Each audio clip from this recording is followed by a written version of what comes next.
Hey you guys, a tech quickie today. Real quick, maybe 1 minute.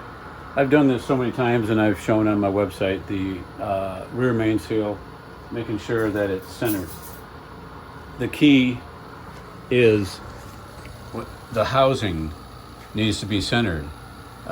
There's a dowel in here and you think, well, that would center it. Or if you had the seal on here and you put it on and by feel, you'd think that it would be centered and while you're tightening the bolts. That hasn't worked for me for some reason. So what I do is actually it works out where I put a 4,000 shim up here. There's a little nub, see it? And there's 3 of them. So feeler, I guess. And there's a nub there. And this one here has a 3. So I put a 4 up here, a 3 down here, a 3 down here.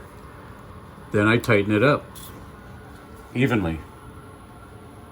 This is like a 3/8 and this is a 7/16.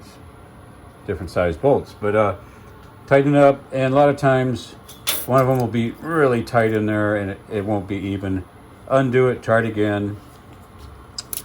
The tail of the tape is when you have it all tight, and can you stick a 3,000 in here? Can you stick a 3,000 here? And can you stick a 3,000 in the third one? And if you can, it's even enough. It will be perfectly centered.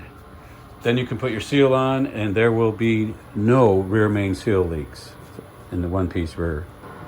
For this Tuesday, Ellwein, Engines, take care.